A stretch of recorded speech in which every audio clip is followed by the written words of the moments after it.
Ayan, so since napanood nyo na yung video and PowerPoint presentation sa ELMS, so proceed na agad tayo dun sa mga computations. So let's start with evaluating functions. So to evaluate a function, simply replace the variable with a given number or expression. So sa evaluating functions, magsasubstitute lang tayo. So sobrang basic lang na evaluating function. Let's proceed to example number 1. Evaluate f of x equals 2x plus 1 when x equals 3. So, first is, ilista mo muna yung given function, which is the f of x equals 2x plus 1. So, f of x equals 2x plus 1. So, isa-substitute lang natin when x equals 3. So, papalitan lang natin si x ng 3. So, equals 2, parenthesis, papalitan natin ng 3, plus, ito, 1. And then, since 2, parenthesis 3, it means multiplication. 2 times 3. So, 2 times 3 equals 6, plus 1, ayan, kinakopy ko lang. So, 6 plus 1 equals 7. So, the answer is 7. So, ganun lang siya kasimple. Okay. Next is, example number 2. Evaluate 3x squared minus 4 when x equals negative 2. Okay, so, 3x squared minus 4 when x equals negative 2. So, f of x to, ito yung ating given function. So, copy natin dito, f of x equals 3x squared minus 4. So, substitute lang natin si negative 2 kay x. So, mangyayari, 3, parenthesis, palitan natin ng negative 2. So, negative 2, and then copy lang natin minus 4. Again, si variable lang pinapalitan, yung ating x or y, kung yun yung given. So, next, 3 times negative 2 minus 4. So, laging mauna si multiplication. I-multiply muna natin. 3 times negative 2 is negative 6 minus 4. So, negative 6 minus 4. So, pwede nyo siya pinutin sa calculator, pero pag mano-mano, si 4 magiging negative yan, tapos magiging plus. So, negative 6 minus 4 equals negative 10. So, the answer is negative 10. Okay, so for our last example, evaluate f of x equals square root of x minus 2 when x equals 4. So again, copy lang natin si f of x equals square root of x minus 2. Ito yung ating function. Ang evaluate natin ay si x equals 4.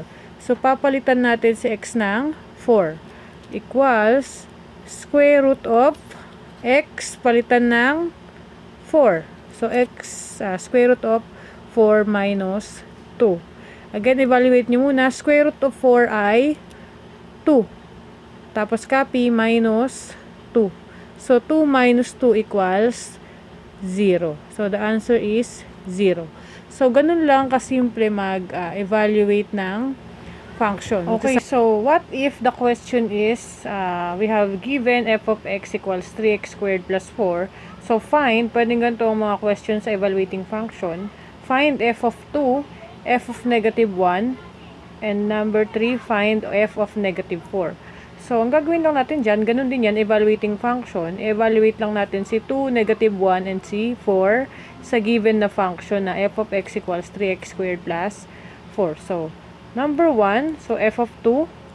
So, find f of 2. So, ang function natin ay f of x equals 3x squared plus 4. So, para maayos, ugaliin nyo na kukopyahin nyo muna yung given function. Next is find f of 2. So, nilagay ko na si 2 dito. Since ang pinapahanap ay si f of 2. It means, isa-substitute lang natin si 2 kay x. So, 3 times 2 squared plus 4 equals, bago tayo mag-multiply kay 3 times 2, ito muna ang exponent. So, yung PEMDAS natin. Parenthesis, Next is exponent.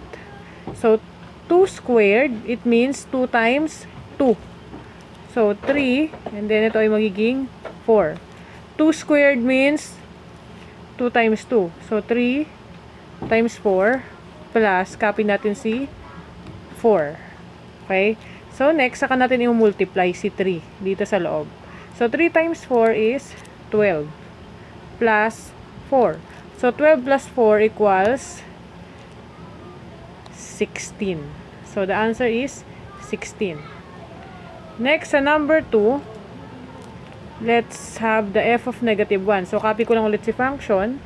Isa lang naman yung given function natin. F of x equals 3x squared plus 4.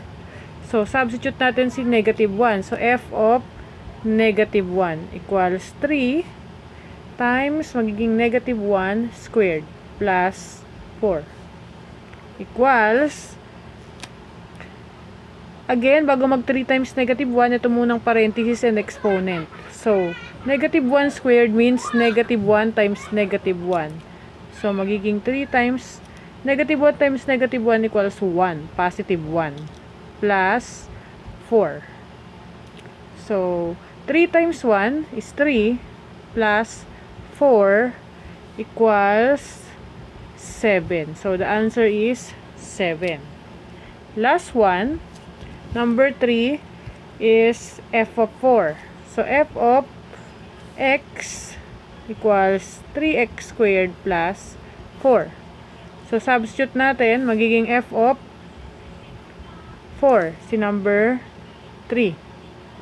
So, f of 4, magiging 3 times 4 squared plus 4 equals, again, ito munang 4 squared. 4 squared means 4 times 4 equals 16.